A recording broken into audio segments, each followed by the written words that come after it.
बिस्मिल्लाहिर्रहमानिर्रहीम। अस्सलामुअलैकुम dear students, उम्मीद है आप सब खैरियत से होंगे। Class 8 subject chemistry chapter second structure of atom. इस सेकंड चैप्टर में हमने फर्स्ट जो टॉपिक था जॉन डाल्टन एटॉमिक थ्योरी, वो प्रीवियस लेक्चर में हमने पढ़ा था। उम्मीद है आप सबको वो टॉपिक समझ आई होगी। नेक्स्ट टॉपिक इस चैप्टर में हमारा है रदरफोर्ड एटॉमिक मॉडल।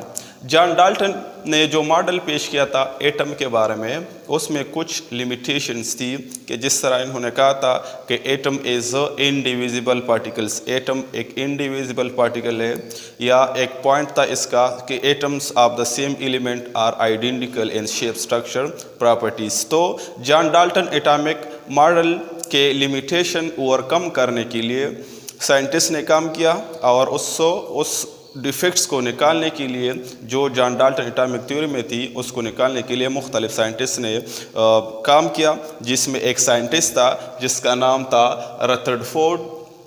इसने 1911 में एक मॉडल पेश किया था जिसको हम कहते हैं रदरफोर्ड एटॉमिक मॉडल। रदरफोर्ड ने 1911 में एक मॉडल पेश किया था जिसको हम रदरफोर्ड एटॉमिक मॉडल कहते हैं, और ये हम इस लेक्चर में आज डिस्कस करेंगे। रदरफोर्ड एटॉमिक मॉडल ये किस चीज़ के ऊपर बेस है? रदरफोर्ड ने एटम्स का internal structure, to know about the internal structure of an atom, Rutherford ने क्या किया, ये मॉडल पेश किया 1911 में। ये किस लिए? टू नो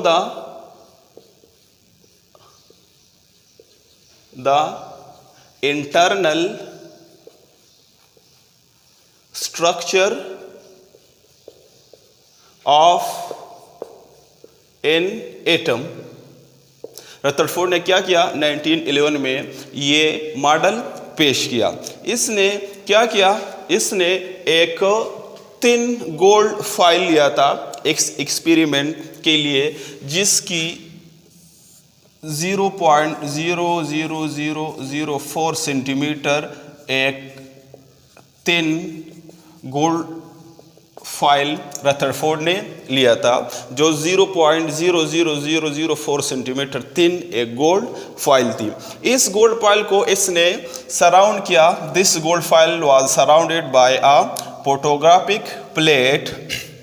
इसको सराउंड किया गया एक फोटोग्राफिक प्लेट से, और ये फोटोग्राफिक प्लेट हमें क्या, ये अल्फा पार्टिकल डिटेक्टर है। ये पार्टिकल्स डिटेक्शन के लिए कि अगर यहाँ पर रेडिएशन से कुछ अल्फा पार्टिकल्स वो रेडिएट होती है, तो ये फ्लोरेसेंट स्क्रीन या फोटोग्राफिक प्लेट हमें उस पार्टिकल्स की डिटेक्शन करेगी कि यहाँ पर पार्टिकल्स वो रेडिएट हो रहे हैं, और यहाँ पर वो पार्टिकल्स हमें पता चलेगा कि हाँ यहाँ पर ये फोटोग्राफिक प्लेट है, फ्लोरेसेंट स्क्रीन है, तो उससे हम डिटेक्ट करेंगे कि यहाँ पर पार्टिकल्स रेडिएशन से पार्टिकल्स एमिट हो रहे हैं।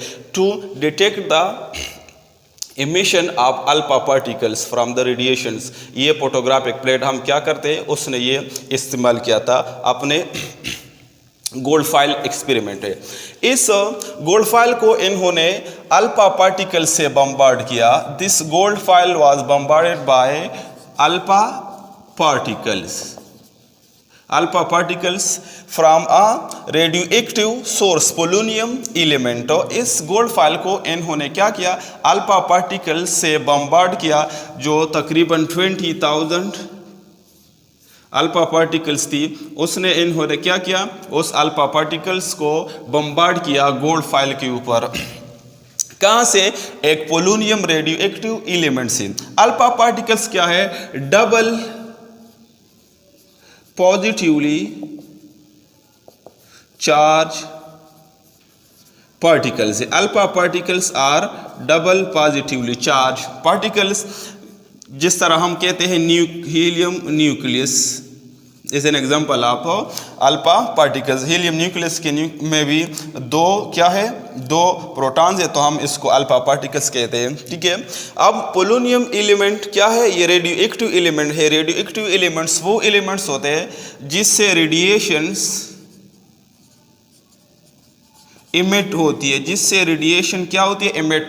जो अनस्टेबल आइसोटोप से, उससे नेचुरल तौर पर रेडिएशन वो रिलीज होते, इमिट होती है, और उसको हम क्या कहते हैं, उसको हम कहते हैं रेडियो एक्टिव एलिमेंट्स कहते हैं। यहाँ पर इसने क्या किया, इस रेडियो एक्टिव एलिमेंट से गोल्ड फॉइल को बम्बार्ड किया, अल्फा पार्टिकल्स जो 20,000 अल्फा पार्टिकल्स थे तकरीबन, उससे ये एक रेडियो एक्टिव एलिमेंट से उसने क्या किया, ये गोल्ड फॉइल के ऊपर इन्होंने बम्बार्ड किया, मतलब इसके ऊपर उस गोल्ड फॉइल को हिट किया। तो उसको जब गोल्ड फॉइल को इन अल्फा पार्टिकल से इसने हिट किया तो उससे कुछ ऑब्जर्वेशन इन्होंने की, कुछ इसने ऑब्जर्व किया। उसने बस ये ऑब्जर्व किया कि जब इन अल्फा पार्टिकल्स को हिट किया गया किस चीज़ के ऊपर, उस गोल्ड फॉइल पर, तो उसने ये बताया कि most of the alpha particles were gone straight without changing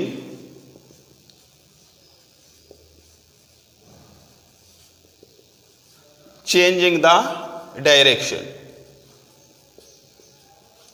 first इस एक्सपेरिमेंट्स ने इसने जो ऑब्जर्व किया इस एक्सपेरिमेंट से वो ये था कि जब अल्फा पार्टिकल्स से गोल्ड फॉइल को हिट किया गया तो most of the alpha particles were gone straight without changing their direction. बस मोस्टली जितने भी अल्फा पार्टिकल्स थी वो सीधी यहाँ से चली गई, उसके डायरेक्शन में कोई चेंज नहीं आया। और उसने इससे ये ऑब्जर्व किया कि most of the space occupy by an atom is empty. जो अल्फा पार्टिकल्स के डायरेक्शन में चेंज नहीं आया तो उससे रदरफोर्ड ने ये कंक्लूड किया कि एटम ने जितना स्पेस ऑक्युपाई किया है वो स्पेस मोस्टली वो एम्प्टी स्पेस है। एटम जो है वो मोस्टली एम्प्टी स्पेस के ऊपर उसने जो जगह घेरी है, जो स्पेस इसने घेरी है वो मोस्टली एम्प्टी स्पेस है, क्योंकि यहाँ पर देखिए अल्फा पार्टिकल्स ये विदाउट चेंजिंग देयर डायरेक्शन ये उस गोल्ड फॉइल से क्या हो रही है, स्ट्रेट यहाँ उसने बम्बार्ड किया और यहाँ पर उसकी डायरेक्शन में चेंज नहीं आया, यहाँ पर ये नेक्स्ट आ गई नेक्स्ट साइड में। तो उससे most alpha particles were gone straight without changing in the direction. तो उससे ये इन्होंने कंक्लूड किया कि most space occupy by an atom is empty. तकरीबन 19,990 पार्टिकल्स जो थी अल्फा पार्टिकल्स,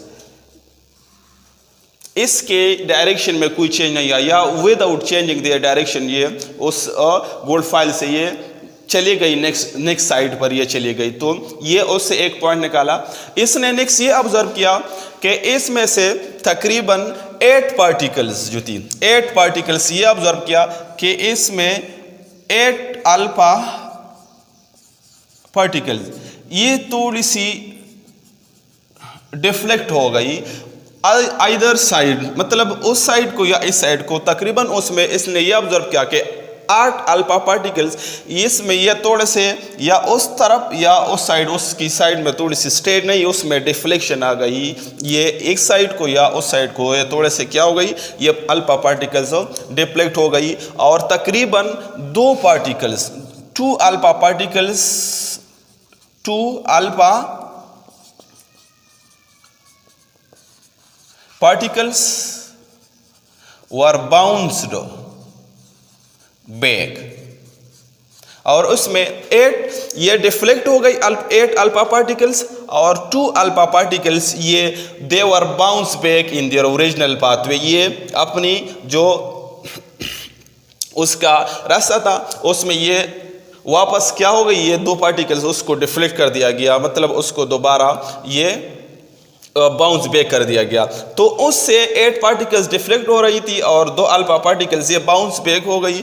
तो उससे इन्होंने ये कंक्लूड किया कि एटम के सेंटर में पॉजिटिवली चार्ज कोई पोर्शन मौजूद है। एटम के सेंटर में कोई, इस 2 पॉइंट से इसने ये ऑब्जर्व किया कि atom is composed of some positive portion और उसको कहा गया क्या, इसको न्यूक्लियस कहा गया। ये इसलिए कि यहाँ पर ऑलरेडी मैंने बताया कि अल्फा पार्टिकल्स ये डबल पॉजिटिवली चार्ज पार्टिकल्स है, और ये डबल पॉजिटिवली चार्ज पार्टिकल है, और सेम चार्जेस एक दूसरे को क्या ये रिपेल करते हैं। तो यहाँ पर देखें कि 8 पार्टिकल्स वो डिफ्लेक्ट हो रही है यहाँ पर, और 2 पार्टिकल्स उसको बाउंस बैक कर दिया गया। तो इससे यह जाहिर होता है कि एटम के न्यूक्लियस में कोई पॉजिटिव पोर्शन मौजूद है, एटम के सेंटर में कोई पार्टिकल पोर्शन मौजूद है, जिसको हम क्या कहते हैं, जिसको हम कहते हैं न्यूक्लियस। जो पार्टिकल्स न्यूक्लियस के क्लोज थी, जो अल्फा पार्टिकल्स न्यूक्लियस के करीब थी, तो उसकी डिफ्लेक्शन थ्रू लार्ज एंगल्स हो गई। जो पार्टिकल्स न्यूक्लियस के करीब थी, सो दे वर डिफ्लेक्टेड थ्रू लार्ज एंगल्स, क्योंकि न्यूक्लियस के ऊपर भी पॉजिटिव चार्ज है और अल्फा पार्टिकल्स भी डबल पॉजिटिवली चार्ज है। तो जब वो पार्टिकल्स न्यूक्लियस के करीब थी, तो उसकी डिफ्लेक्शन इसलिए थ्रू लार्ज एंगल हो गई, क्योंकि positive charges they repel each other, और जब ये जितनी क्लोज होंगे तो उसमें रिपल्शन क्या होगी, मैक्सिमम होगी, ठीक है। और सम पार्टिकल्स इस तरह थी कि वो थोड़ी सी स्मॉल, इसकी डिफ्लेक्शन थ्रू स्मॉल एंगल्स हो गई, उसकी डिफ्लेक्शन वो स्मॉल मतलब वो थोड़े से डिफ्लेक्ट हो गए वो पार्टिकल्स, वो उसकी डिफ्लेक्शन थोड़ी सी थ्रू स्मॉल एंगल हो गई। और ये इसलिए कि जब न्यूक्लियस के करीब वो पार्टिकल्स नहीं, मतलब वो न्यूक्लियस से क्लोज नहीं थे, वो थोड़े से फासले पर वो पार्टिकल्स थे। तो ये देखें कि जब पार्टिकल्स एक दूसरे से थोड़े से फासले पर होंगे, तो वहाँ पर रिपल्शन वो कम होगी, मैक्सिमम रिपल्शन नहीं होगा, और इस वजह से बास पार्टिकल्स की रिफ्लेक्शन वो कम हो गई। और बास पार्टिकल्स तो इस तरह थी कि उसमें सरह से उसकी डायरेक्शन में चेंज नहीं आया, ना वो बाउंस बैक हो गई और ना थ्रू स्मॉल और लार्ज एंगल उसकी डिफ्लेक्शन हो गई, वो स्ट्रेट उसकी डायरेक्शन में विदाउट चेंजिंग देयर डायरेक्शन उसकी डायरेक्शन में चेंज नहीं आया, और वो स्ट्रेट चली गई। और ये इसलिए कि उसमें वो रिपल्जन बिल्कुल नहीं थी, तो इस वजह से स्ट्रेट चली गई, ठीक है। तो ये उसने ये रदरफोर्ड ने वो एक मॉडल पेश किया था, जिससे उसने ये पॉइंट्स निकाले थे। रदरफोर्ड एटॉमिक मॉडल को हम कहते हैं कि ये it resembles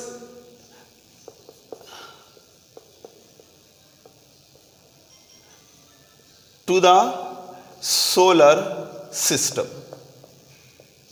Rutherford atomic model ये सोलर सिस्टम से रिजेंबल्स करता है, क्योंकि हम कहते हैं कि सोलर सिस्टम में क्या है, उसमें सेंटर में सन है और प्लैनेट्स इसके ऊपर क्या वो रिवॉल्व करते हैं, planets are revolving around the sun in various orbits. तो ठीक इसी तरह रदरफोर्ड में भी कहता है कि एटम के न्यूक्लियस में पॉजिटिव चार्ज है, जिसको हम क्या कहते हैं, पॉजिटिवली चार्ज प्रोटॉन है, पॉजिटिवली चार्ज न्यूक्लियस है, और ये इलेक्ट्रॉन्स क्या करती है, इसके ऊपर इस शेल्स में रिवॉल्व करती है। तो इसी तरह हम इस रदरफोर्ड एटॉमिक मॉडल को हम कहते हैं कि ये it resembles to the solar system, और इसी वजह से इस एटॉमिक मॉडल को प्लेनेटरी एटॉमिक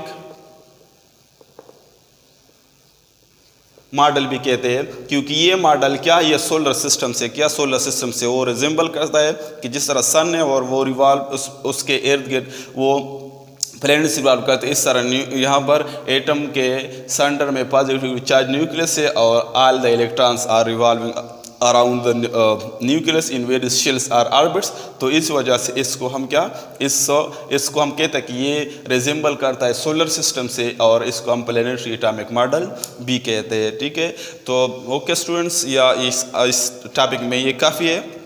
अगर इसके बारे में कोई क्वेश्चन है आपके जहन में, तो आप कमेंट सेक्शन में पूछ सकते हैं। मैं आपको होमवर्क देता हूँ, आप उस होमवर्क को लिख के और उसको व्हाट्सएप ग्रुप में शेयर करेंगे, उसको हम चेक करेंगे। होमवर्क देता हूं मैं आपको,